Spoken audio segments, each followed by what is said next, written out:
여러분은 목사가 어려우세요? 편하세요?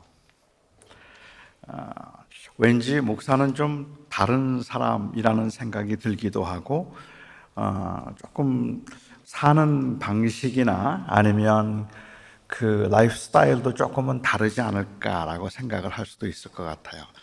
옛날에 유진 피터슨이라고 하는 이 분이 오래전 스코틀랜드에 있는 교인들이 목사에 대해서 어떻게 생각하는가 하는 것에 관한 글을 짧게 남긴 적이 있었는데, 옛날 스코틀랜드 교인들은 목사가 누구냐 그러면 목사를 생각할 때 6일 동안 뭘 하며 지내는지 모르는 신비스러운 삶을 살다가 7일째 되는 날 나타나서 무슨 말인지 모를 말을 하고는 또 어디론가 사라져버리는 사람이 목사다라고 그렇게 이야기를 했다 그래요. 설교도 어렵고 어떻게 사는지도 좀 궁금하고, 사실 옛날에는 이 목사에 대한 신비감이 좀 있었습니다. 목사들이 많지 않았기 때문이기도 하고, 또 금욕적 경건주의를 따르기, 그 영향도 굉장히 강했던 것 같고, 목사들 스스로가 만들어낸 신비감도 있어서, 그래서 일반 사람들과 목사는 좀 다를 거라는 생각을 했습니다. 저도 옛날에 목사도 TV를 보느냐는 질문을 받은 적도 있었고, 어느 목사님은 항상 넥타이를 메고 다니니까 잘 때는 넥타이를 푸느냐는 질문을 받은 분도 있다고 합니다. 목사 부부는 무슨 이야기를 할까요? 목사 부부는 식탁에서 도대체 어떤 이야기를 할까? 그날 읽은 성경을 토론하고, 식사하기 전에 꼭 서로 붙들고 교인들을 위해서 간절하게 기도하다가 늘 식은 국과 불어터진 라면을 먹고, 주로 여가 시간엔 성경을 읽지만 정심심해서 TV를 볼 때는 항상 기독교 방송을 보거나 아니면 예수님 영화만 볼까요? 그런 목사도 있을 것 같아요. 저도 그런 목사님들을 참 신기하게 생각하고 참 존경하기도 하는데, 저는 그렇지 못합니다. 식탁에서 제 아내와 제가 주로 나누는 대화는 밥 좀 더 달라, 그만 먹어라, 고기 좀 달라, 야채가 건강에 좋다, 이런 내용이고, 성경 이야기보다는 주로 영화나 아니면 골 때리는 그녀들, 미운 우리 새끼, 그 예능 프로그램들에 관한 이야기를 저희는 주로 합니다. 저는 넥타이를 메고 자지 않습니다. 집에서는 무조건 고무줄 바지만 입습니다. 이런 모습으로 리클라이너에 그냥 앉아서 뭔가를 끊이지 않고 먹으면서 이 개그 프로그램을 보고 킥킥거리는 제 모습을 사랑스럽게 바라보는 아내가 천사입니다. 정말 못 봐주는 모습이죠. 신령함과 평범함을 그렇게 구분하는 것 자체는 건강한 것이 아니겠지만, 굳이 구분한다면 저는 너무 평범해서 전혀 신령해 보이지 않는다는 것이 저의 문제라고 볼 수 있을 것 같아요. 평소에는 그냥 남편이고, 그리고 아버지이고, 사람들 만나서 수다 떨기 좋아하고 맛있는 음식 먹으며 즐거워하는 그냥 평범한 사람입니다. 게다가 저는 생긴 것도 목사 같지 않아서, 그래서 목사하긴 좀 아까운 얼굴이잖아요. 그렇죠. 그래서 목사 같지 않아요. 그런데 가끔요, 제 아내가 저에게 손편지를 보낼 때가 있었습니다. 목회할 때. 대체로는 제가 우울해 보일 때입니다. 평소에는 그런 말을 잘 하지 않는데, 위기의 상황이거나 아니면 제가 많이 흔들리는 것 같거나 많이 힘들어하는 것 같을 때 저에게 편지를 보내서 저를 위로하거나 격려를 해줍니다. 그 내용이 그렇게 거창한 내용은 아니고요. 그 내용은 그냥 당신은 하나님의 사람이잖아, 그러니까 힘내 하는 정도입니다. 당신 하나님의 사람이잖아, 그러니까 힘내, 낙심하면 안 돼 하는 말 정도입니다.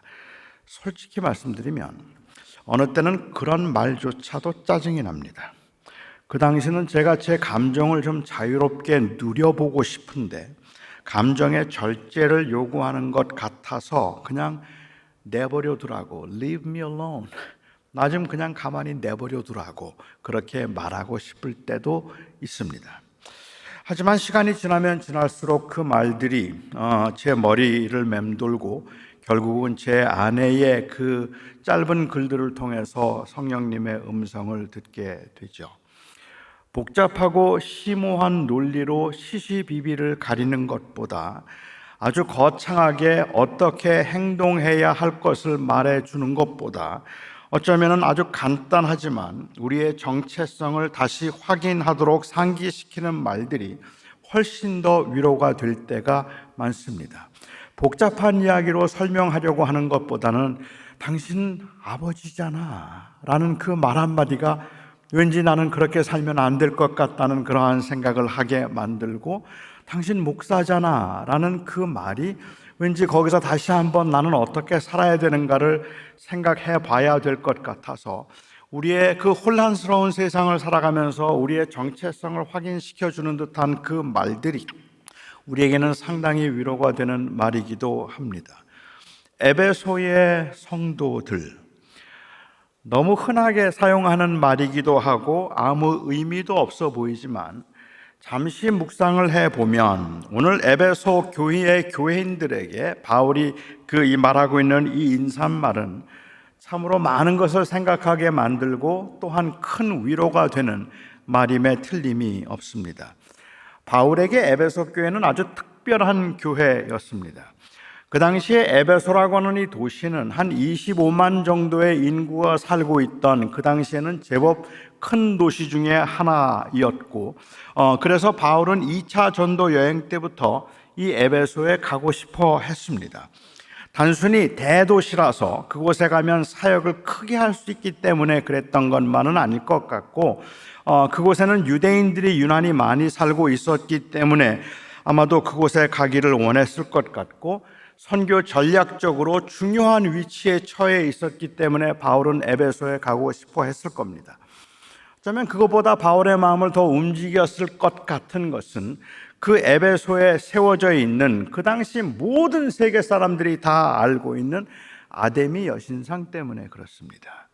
이 에베소에 있는 아데미 여신상이 얼마나 거창하고 웅장했는지, 그야말로 세계 7대 불가사의 중에 하나라고 불리울 만큼 그렇게 거창한 신전이 있었고, 그 신전 옆에는 한 3만 명에서 5만 명까지 들어갈 수 있는 스테디움이 있었는데 사도행전에서는 이것을 연극장이라고 불렀습니다.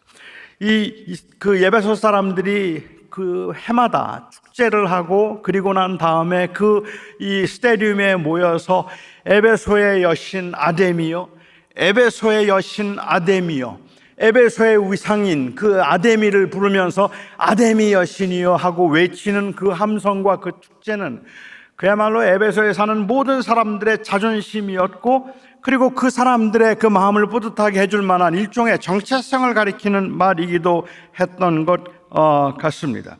아마도 그래서 바울은 에베소에 가기를 원했을 겁니다. 그 도시에서 바울은 다른 어떤 도시보다 오래 3년 동안을 그곳에서 사역을 했습니다. 3차 전도여행 때 그곳에서 사역을 하면서 그는 굉장한 열매를 보았어요. 두란노라고 하는 서원을 세워서 강론을 할 때에는 아시아에 있는 모든 사람들이 와서 바울의 강론을 들었다고 할 만큼 수많은 사람들이 바울의 강론을 듣고 그리스도의 복음을 듣게 되었습니다. 다른 곳에서는 나타나지 않던 기적들이 에베소에서는 많이 나타났기 때문에 바울이 사용하던 손수건만 가져다가 얹어도 병이 낫는 일들이 일어났습니다. 이러한 기적들이 일어나니까 사람들이 변하기 시작하는데요, 마술을 하던 사람들, 점을 치던 사람들이 자기들이 사용하던 마술책들과 그 점술책들을 모두 다 가져와서 한꺼번에 불을 다 태워버렸습니다. 은 5만 양, 지금으로 한다면 한 50만 불 정도? 그 이상 되는 가치겠죠. 사람이 변했는가 하는 것을 알 수 있는 큰 잣대 중에 하나가 있다면 그것은 사람들이 자기의 직업을 바꿀 때일 것 같아요.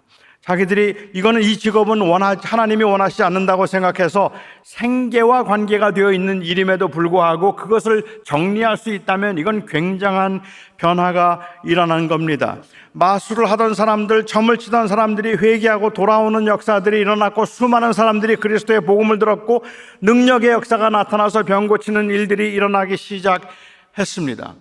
이렇게 막 온 도시가 다 복음화 되는 것처럼 여겨질 때 데메드리오라고 하는 한 사람이 자기의 생계의 위협을 느끼기 시작하면서 그러면서 사람들을 선동하기 시작했습니다. 이 바울이 들어와서 그리고 기독교가 들어오고 난 다음부터 우리 이 도시의 자존심이었던 아데미 여신의 그 위상이 땅에 떨어졌다고, 우리가 섬기던 그 하나님 그리고 우리가 섬기는 그 우리의 신이 그 위상이 땅에 떨어졌다고 사람들을 선동했습니다. 그들의 신앙심 때문만은 아니었겠죠. 스스로도 그렇게 경제적으로 어려움을 느끼거나 아니면 생계의 위협을 느꼈던 많은 사람들, 자기들이 평소에 만들어 놓았던 그 안전지대가 위험하게 흔들린다는 생각을 했던 사람들이 데메드리오의 그 선동에 넘어가기 시작했습니다. 순식간에 폭동이 일어났어요. 온 도시에 폭동이 일어나서 그래서 예수 믿는 사람들을 잡아가기 시작하고 그들을 끌어가기 시작합니다. 사도행전에 보면 바울은 그때 피난을 갔는데 사도행전에 보면 거기에서 예수 믿는 사람을 끌고 스테디움으로 들어갔다고 했어요. 스테디움으로 들어갔다는 말은 뭐 몇십 명 끌고 몇십 명이 지금 선동을 일으키는 게 아닐 겁니다. 좋게 수백은 됐을 것 같아요.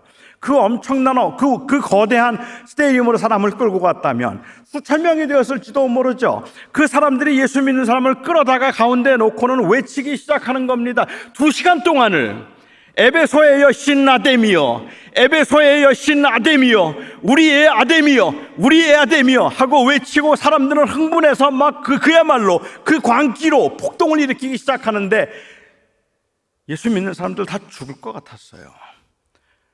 그리고 갑자기 그 교회가 잘 나가던 교회, 그야말로 승승장구하고 부흥하던 교회가 된소리를 맞은 것처럼 심한 핍박과 그 폭동 가운데 휩쓸리게 됩니다.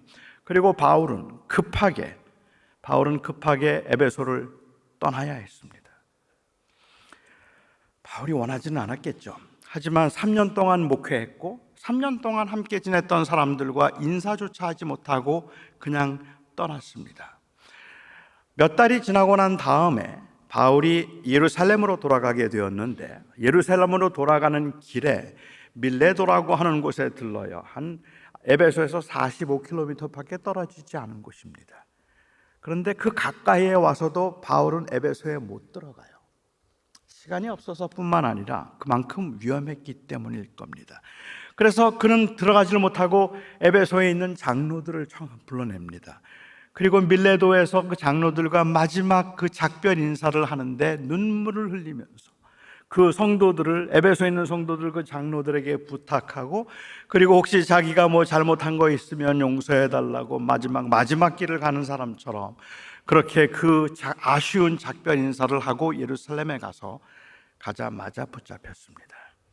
얼마 지나지 않아서 그는 예상했던 대로 붙잡혔죠. 이 에베소서를 보통 일반적으로는 로마에 갇혀 있으면서 썼다고 보고 있는데 최근의 학자들 중에는 이 에베소서를 기록한 것은 어쩌면 로마가 아니라 가이사랴 감옥이었을지도 모른다고 말하는 학자들도 있습니다. 저는 아직까지도 로마가 좀 더 유력하다고 생각하기는 하지만 만약 가이사랴에서 썼다면 그러면 이 편지는 바울이 에베소를 떠나고 몇 달 만에 쓴 편지입니다. 그러니까 에베소 교회 교인들에 대한 애정과 연민이 그대로 남아있는 그 마음의 상태에서 그 그리움을 가지고 에베소서를 썼다고 볼 수 있을 것 같아요. 로마에서 썼다고 해도 한 2년의 차이가 나니까 그리 긴 시간은 아닐 거라고 생각을 합니다. 에베소에 대한 염려를 그 마음에 가지고 염려가 채 가시기 전에 쓴 편지였습니다. 그러니까 바울이 말하고 있는 에베소의 성도들이라고 말하면 바울과 함께 부흥을 경험하다가 갑자기만 심한 핍박으로 인해서 큰 타격을 입고 굉장히 두려워하며 혼란스러워하고 있던 사람들이었습니다. 에베소에 있는 성도들에게 라고 말을 한다면 이 말 속에 담겨 있는 의미는 그야말로 바울이 경험했던 그 영광과 은혜와 능력을 경험했고, 또한 동시에 그럼에도 불구하고 말할 수 없는 핍박과 두려움과 또 이 세상으로부터 오는 그 강력한 공격을 경험하고 있는 사람들이죠. 그들에게 보내는 첫 편지의 첫 마디가 바로 오늘의 인사 말입니다. 하나님의 뜻으로 말미암아 그리스도 예수의 사도된 바울은 에베소에 있는 성도들과 그리스도 예수 안에 신실한 자들에게, 정확하게 번역을 하자면 이 둘은 이 플러스를 이야기하는 건 아니고 에베소에 있는 성도들 곧이라고 보는 게 조금 더 정확할 것 같아요. 그리스도 예수 안에 있는 신실한 자들에게 편지하노니 우리 주 아버지와 주 예수 그리스도로조차 은혜와 평강이 너희에게 있을지어다. 이 편지를 받아보고 있는 사람들, 바울이 염두에 두고 있는 사람들을 주목해 보시기 바랍니다. 에베소에 있는 성도들, 곧 그리스도 안에 있는 신실한 자들입니다. 저는 에베소라는 이 말이 단순히 어떤 한 지역을 가리켜서 말하고 있다고 생각되지 않습니다. 물론 지역을 말하는 것이지만 그 지역에 함축되어 있는 그 센티멘트는, 이것은 그냥 한 지역이 아닙니다. 저는 70년대 미국에 갔어요. 70년대 미국에 가서 미국에서 지금 47년째 살고 있는데 70년대에는 가끔씩 해외 동포 위문 공연회 이런 것들 해서 이 연예인들이 공연을 한 적이 있습니다. 그렇게 사람들이 모이면 그 모인 곳에서 여기 한국에 있는 연예인들이 와서 위로 공연을 하면서, 그게 왜 위로였는지는 잘 모르지만 위로 공연을 하면서 했던 말이 있습니다. 해외에 계신 동포 여러분, 그 말 들으면 울어요. 해외에 계신 동포 여러분, 얼마나 힘드십니까? 이 말 한마디에 그냥 눈물이 주르르 흘렀던 때가 있습니다. 미국에 사는 동포 여러분 하고 이야기를 하면 이거는 미국이라는 로케이션을 이야기하는 것이 아니라 바로 그들이 살아가고 있는 삶의 현장에서 느낄 수 있는 그 처절함, 그 외로움, 그리고 또한 그 치열함들을 의미한다고 볼 수 있을 것 같아요. 그러니까 바울이 에베소에 있는 하면 그냥 한 장소를 가리켜서 말하고 있는 것이 아니라 바울로서는 만감이 교차할 수 있는, 생각하면 생각할수록 마음이 너무 아프고 마음이 아프고 그리고 안타깝기도 하고 너무 그립기도 하고 보고 싶기도 한 사람들이라는 의미가 그 안에는 담겨 있습니다. 에베소, 풍요롭지만 문란하고 그리고 너무 많은 유혹과 너무 많은 혼란스러움이 있어서 순수한 믿음을 지키기 어려운 도시. 사도 바울로서는 가장 긴 시간을 한 곳에 머물러 목회하면서 부흥과 변화, 핍박과 고난을 경험해서 생각만 해도 만감이 교차하는 도시. 불과 얼마 전에 엄청난 핍박으로 순환을 당한 수많은 그리스도인들이 두려움과 떨림으로 버겁게 믿음을 지키며 살고 있는 그곳, 거기가 바로 에베소입니다. 지금도 유혹과 환난 가운데 힘들게 믿음을 지키는 믿음의 식구들이 있는 곳이 바로 에베소입니다. 경산에 있는 청년들이라고 말한다면, 저는 경산을 경험하지 않았으니까 사실은 그게 저에게는 와닿지 않아도 여기에 있는 우리 청년들에게는 어쩌면 굉장히 와닿을 것 같아요. 자주 한국에 나와서 우리 한국에 있는 청년들을 보면서 한국에 있는 청년들 하면 제 마음속은 복잡합니다. 그냥 단순히 한 장소를 이야기하는 것이 아니라 한국에 있는 청년들 하면 많은 분들이 저에게 물어요. 한국에 있는 청년들 어때요? 라고 이야기합니다. 그러면 제가 떠오르는 그 제일 확실한, 가장 먼저 떠오르는 단어는 언제나 불확실함이었어요. 미래가 확실하지 않은, 그리고 또 두 번째로 떠오르는 단어는 치열한 경쟁.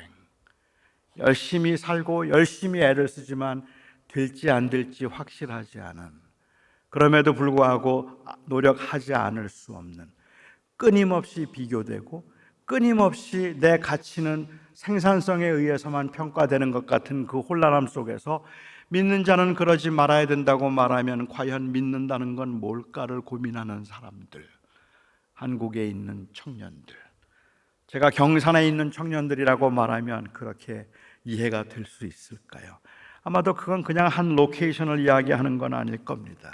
바울은 그곳에 남겨있는, 그래서 버겁게 믿음 생활하고 있는 그 형제 자매들을 가리켜서 성도들이라고 불렀습니다. 여러분은 성도라는 그 칭함을 아니면 그 아이덴티티를 생각할 때 여러분들은 감격이 있으십니까?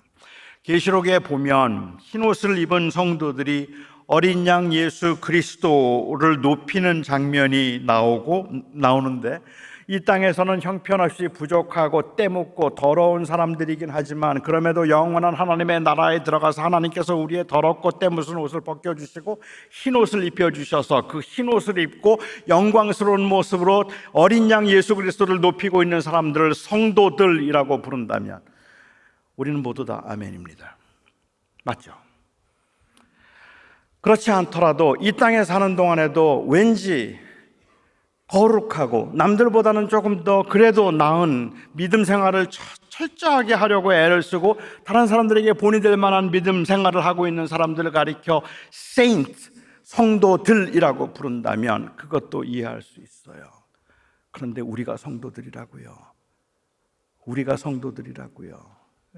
매일 넘어지는데, 매일 흔들리는데, 매일 자신이 없는데, 더러운 때가 가득한데, 그런데 우리가 성도들이라고요.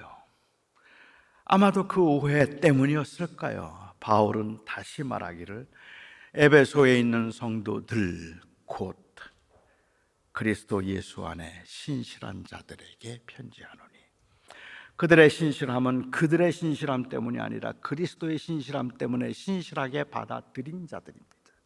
그 은혜를 의지하고 믿음으로 살아내려는 사람들, 그 사람들이 성도들입니다.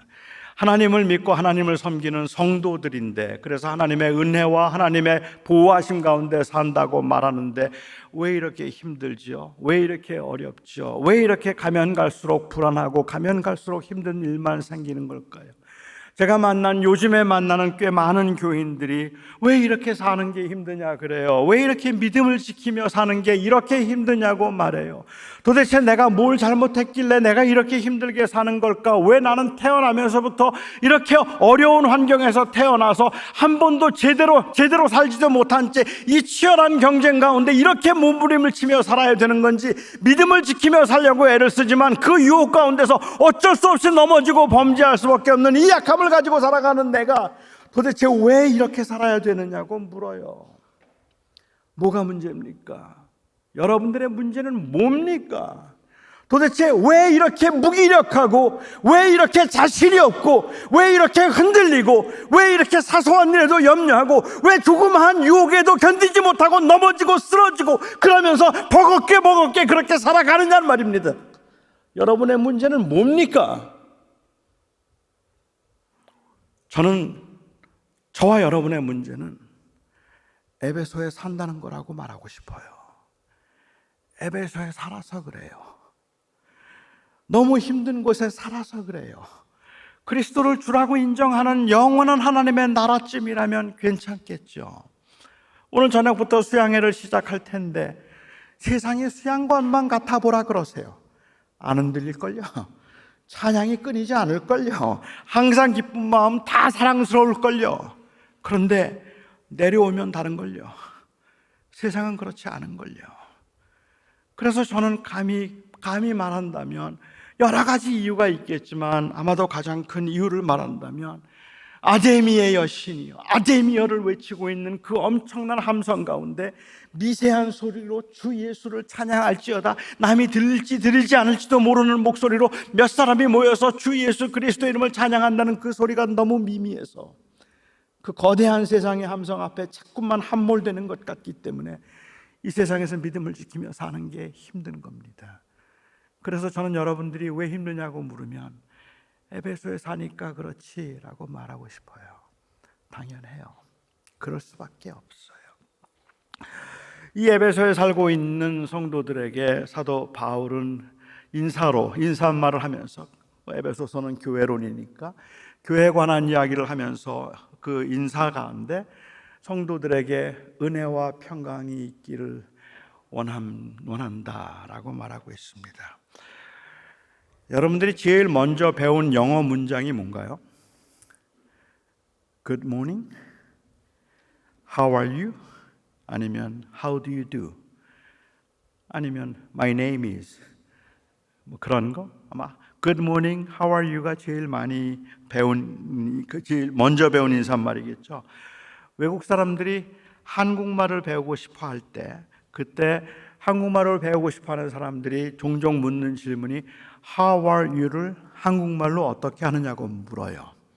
그래서 How are you가 어떻게 하는 건지 웬만한 외국 사람들은 자기가 한국을 좋아하거나 한국말을 좀 할 줄 안다는 듯이 저를 만나면 안녕하십니까 그래요.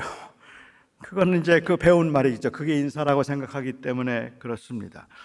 한국 사람들이 인사말이 무엇냐고 물어보는데 안녕하십니까라고 가르쳐 주지 말고 이렇게 가르쳐 주면 어떨까요? 시하 맹춘지절에 기체후 일양만강하옵시며 옥체 그만하옵심을 앙축하나이다. 이게 우리는 인사말이다. 이렇게 가르쳐 준다면 어떨까요? 시하 맹춘지절에 기체후 일양만강하옵시고 그리고 옥체 그만하옵시움을 앙축하나이다. 그게 인사말이다라고 말한다면 안녕하세요가 더 형식적인가요? 아니면 기체후 일양만강하옵신가요가 더 형식적인가요? 어찌 생각하면 그 뒷말이 더 형식적인 것 같은데 제가 생각하기에는 오히려 그 인사 자체에 그냥 형식성을 부여한다면 안녕하십니까가 더 형식적인 것 같아요. 뭘 묻는지도 몰라요. 어떤 안부를 묻는지도 대체로 잘 몰라요. 하지만 기체후 일양만강하옵십니까? 라고 말하는 것은 이 아침에 기침하신 후에 일어나신 후에 건강하신가요? 라고 묻는 것이기 때문에 그 인사말이 구체적으로 어떤 걸 건강을 묻고 있는 기력이 있고 정신이 맑고 마음에 근심이 없다면 그게 행복이라고 생각했던 옛날 사람들의 입장에서는 바로 그것을 묻고 있는 것이니까 오히려 조금 더 구체적이라고 말할 수 있을 것 같아요. 아이들이 워낙 인사를 하지 않으니까 인사의 내용이나 인사의 마음은 그만두고라도 인사만 그냥 잘해도 예의 바른 아이들이 됩니다. 하지만 이 내용 없는 인사 그리고 이 마음이 담기지 않은 인사는 좀 쓸쓸하죠. 저희 아이들도 다 미국에서 태어났는데 어른들 보면 꼭 인사하라고 말하면 두 가지는 합니다. 하나는 고개를 숙이는 것이고요. 하나는 안녕하십니까? 라고 말하는 겁니다. 그런데 저희 아이 중에 아무도 안녕하십니까가 무슨 뜻이야를 물은 아이는 없습니다. 그러니까 그냥 그게 인사말 정도라고 How are you? 라는 뜻이라고 그냥 이해했기 때문에 그럴 수도 있겠지만 그냥 그건 형식적인 인사라고 생각하기 때문에 그럴 것 같아요. 여러분은 지금 제가 이 말이 무슨 말인지 알아들으시겠습니까? 그러니까 제가 뭐라 그랬죠? 그러니까 저희 아버님께 제가 했던 인사입니다. 아침에 일어나면 안녕히 주무셨습니까를. 그러니까 하도 제가 그렇게 성의 없이 하니까 저를 몇 번이고 세우셔서 다시 한번 해봐. 도대체 인사에 마음이 담기지 않는 그런 인사죠. 은혜와 평강이라는 말도 바울이 13개의 편지 가운데 항상 썼던 말이니까 그냥 하나의 인사말 정도로 생각할 수 있을 것 같아요.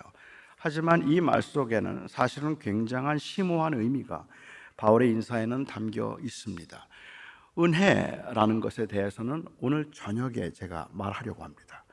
그래서 오늘 저녁에 수련회 참석하시는 분들은 은혜에 관해서 제가 다시 설명을 드리도록 하고 오늘 참석하지 않는 분들은 유튜브 볼 수 있나요? 유튜브로 보셔도 될 것 같습니다. 그냥 평강에 관한 이야기만 좀 이야기를 하죠. 바울이 말하는 평강, 우리들에게 적용될 수 있는 평강의 모습이란 무엇일까?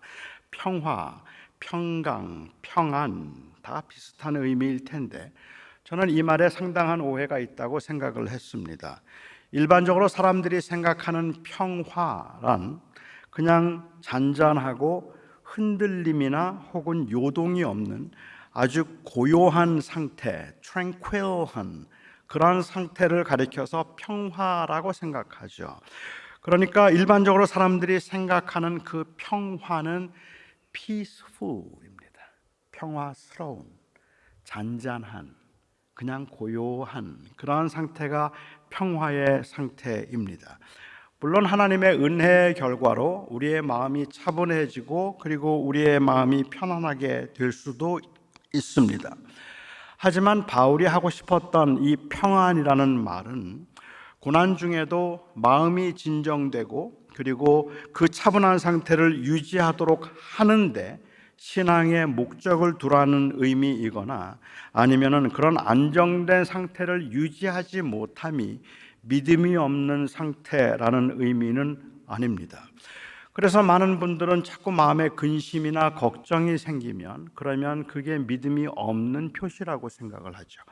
주님께서는 아무것도 염려하지 말라고 하셨는데 왜 이렇게 걱정이 많은지, 왜 이렇게 염려가 많은지, 항상 불안하고 염려가 많은 상태는 믿음이 없는 상태라고 생각을 하는 경우들이 있는 것 같습니다. 하지만 저는 바울은 그런 의도에서 이 말을 하고 있는 건 아니라고 생각합니다. 너희는 도무지 염려하지 말라고 주님께서 말씀하신 이 말씀은 염려를 하면 안 된다는 명령이 아니라 염려하지 말라는 위로이기 때문에 그렇습니다. 그래서 너희는 아무것도 염려하지 말라는 말씀은 염려할 수밖에 없는 그 상황에 있는 사람들을 격려하고 위로하는 말씀이지, 이것은 염려하지 않는 그러한 어떤 그 상태에 머물게 되거나 그 상태에 그 경지에 이르게 될 것을 기대하고 있는 것이 아니기 때문에 그렇습니다. 철로 역정이라는 그 존 버년이 쓴 책에 보면 거기에 그 기독교인이 크리스찬이 이 순례를 하는 길에 한 번은 굉장히 지쳐 있었어요. 너무 지치고 피곤한 상태에서 아주 그야말로 너무 이 평화로워 보이는 한 정원이 있는 집 앞을 지나가게 됩니다. 그 정원이 있는 집 앞을 지나가는데 그런데 들어가서 쉬고 싶은 거예요. 너무 들어가고 싶어서 쉬고 싶었는데 정원사가 나오더니 들어오라 그래요. 와서 쉬라고. 그래서 이 순례자가 들어가려고 하다 깜짝 놀랐습니다. 문 앞에 사자가 있는 거예요. 사자가 그 앞에 앉아 있는 거예요. 너무 두렵고 무서워서 그가 들어가지를 못하고 벌벌 떱니다. 그러니까 그 안에 있던 정원사가 말해요. 걱정하지 말라고, 염려하지 말라고, 잘 보라고, 자세히 보라고. 그래서 보았더니 사자가 줄에 묶여 있어요. 사슬에 묶여 있습니다. 이 사슬에 묶여 있기 때문에 절대로 너를 해치지 못할 거야. 그러니까 두려워하지 말고 들어와 라고 이야기합니다. 들어갈 수 있을까요? 머리로는 알겠는데요, 묶여 있다는 걸 알겠는데 그 사자 앞으로 걸어갈 수가 없어요. 그래서 한 걸음 가면 또 물러서고, 한 걸음 가면 또 물러서고, 한 걸음 가면 또 물러서죠. 안에서는 계속해서 말합니다. Don't worry about it. 걱정하지 마. 염려하지 말고 들어와. 괜찮으니까는 와서 들어와서 쉬라고. 그 말을 믿고 들어가려고 하다가 멈추고 들어가다 멈추는 모습, 이 모습이 바로 아무것도 염려하지 말라는 주님의 약속을 믿고 이 세상을 살아가고 있는 하나님의 사람들의 모습이라는 말이에요.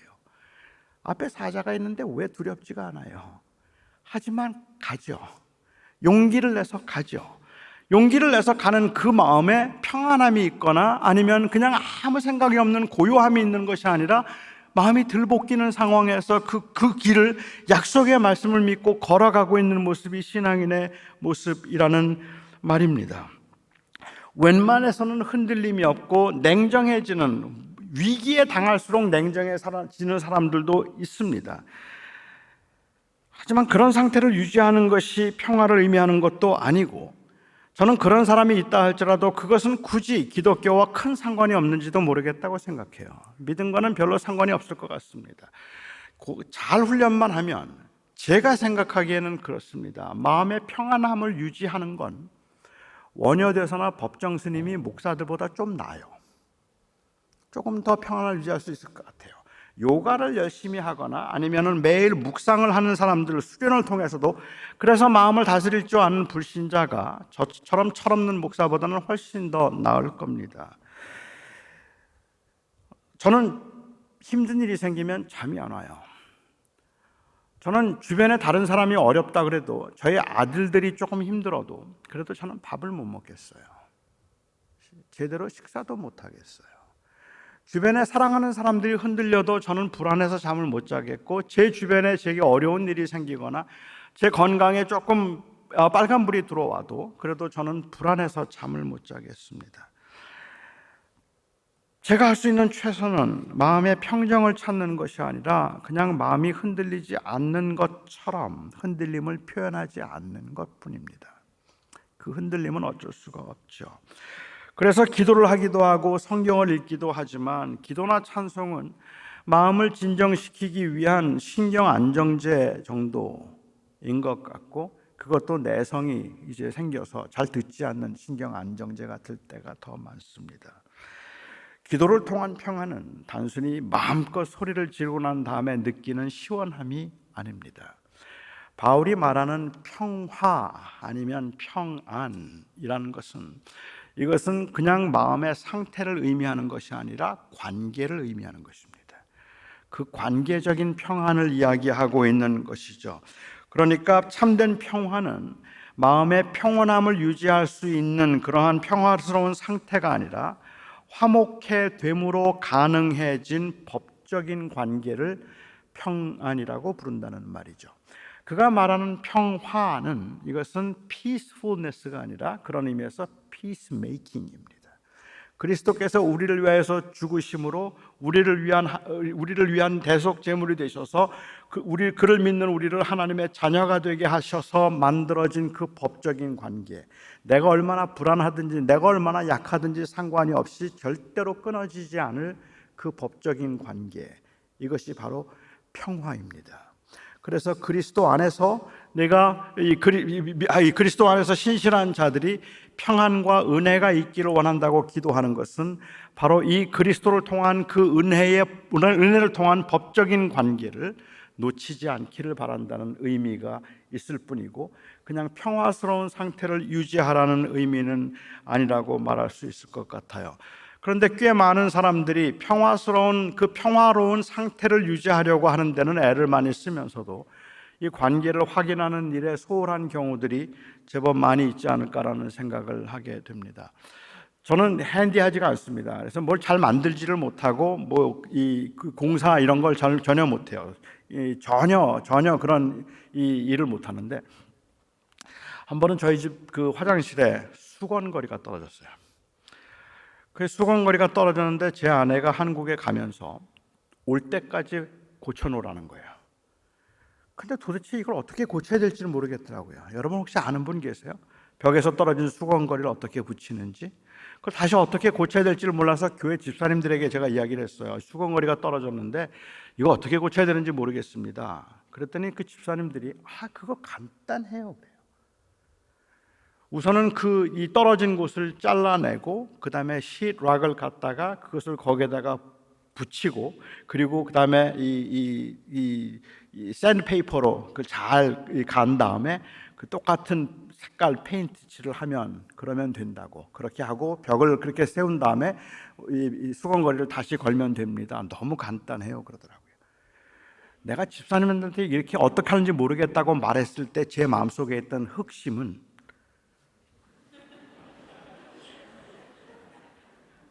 목사님 제가 가서 고쳐드릴게요, 그거였거든요. 근데 간단하다고 그러면서 자꾸 설명만 해주는 거예요. 아무도 오겠다는 사람은 없고 고쳐주겠다는 사람은 없고. 근데 저는 무슨 말인지 못 알아듣겠어요. 어떻게 고치라는 건지. 그래서 그냥 내버려 두다가 제 아내가 오기 이틀 전에 이거 좀 고쳐놓지 않으면 또 난리가 날 것 같은데 이거 고쳐야 되겠고, 그래서 고민하다가 제가 기발한 아이디어가 떠올랐습니다. 제가 그래서 가게로 갔죠. 가서 아주 강력한 이 양면 그 테이프를 샀습니다. 아주 강력한 이 슈퍼 크레이지 이 양면 더블 사이드 테이프를 제가 샀어요. 그걸 사고 그 다음에 수건거리를 좀 더 긴 거를 하나 샀습니다. 그리고 난 다음에 제가 이 양면 테이프를 해서 하나를 수건거리에 하나를 벽에 그리고 붙였습니다. 그런데 원래 있던 것보다 조금 길기 때문에 거기에 수건을 걸면 구멍 난 게 안 보여요. 그래서 제가 그렇게 해서 딱 탄탄하게 이제 붙여놓았어요. 기가 막히잖아요. 딱 붙여놓고 거기다 수건을 걸어놓으니까 아무 표가 안 나는 거예요. 근데 문제는 세게 당기면 떨어져요.